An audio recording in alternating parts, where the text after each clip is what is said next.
Dames en heren, dank u wel. Heel fijn dat ik hier mag zijn. Mijn naam is Ede Smit, lijst 2, plek 20. En ik ben hier namens het CDA Sittard Geleen om jullie wat te vertellen over het regenboogakkoord. Wij hebben het akkoord gelezen en het CDA Sittard Geleen gelooft in een inclusieve samenleving waarin iedereen zijn plek mag vinden. En daarom zullen wij uiteraard ook dit regenboogakkoord vanavond ondertekenen samen met alle andere partijen in onze gemeente. Waar wij heel blij mee zijn bij dit akkoord is dat het laat zien dat de LHBTI+-gemeenschap geen monoliet is. Dus niet een enkelvoudige gemeenschap. Wij zien dat mensen vaak denken in stereotypes. Ik denk dat iedereen wel een stereotype heeft bij deze gemeenschap. En wij zien dat in dit voorbeeld, in dit akkoord, dat stereotype volledig doorbroken wordt. We zien dat deze gemeenschap breed, divers, complexe problematiek waar ook serieus naar gekeken moet worden. Dus aan het COC al complimenten voor het schrijven van dit prachtige stuk. Ik zie de mensen daar achter de camera staan. De 3 dingen die wij als CDA Sittard Geleen het belangrijkste vonden uit het akkoord en ook graag aan u toelichten waarom wij dat zo belangrijk vinden, zijn de 3 V's. Veiligheid, het voorbeeld geven en voorlichting.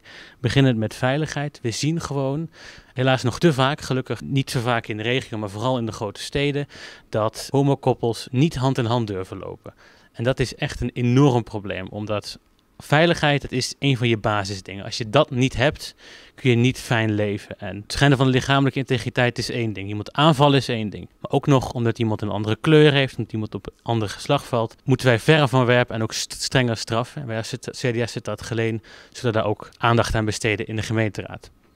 Tweede V is voorlichting. Dat begint al heel simpel op basisscholen, op middelbare scholen, maar gaat verder dan dat.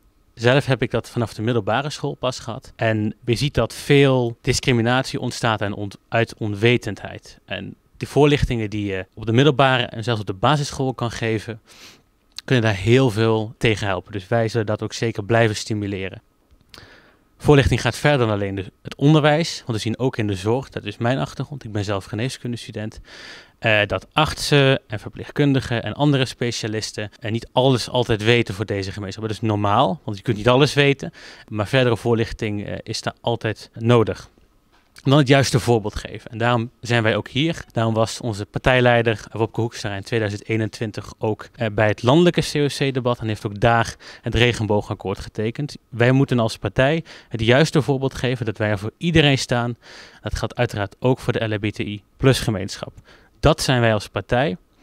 Wat moet je daar als gemeente voor doen? Heel simpel, heel concreet, vooral symbolisch, maar je moet het wel doen.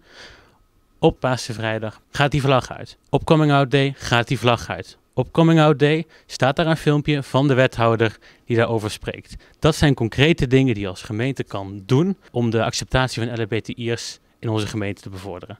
Dames en heren, ik dank u voor de aandacht en wens u nog een hele fijne avond.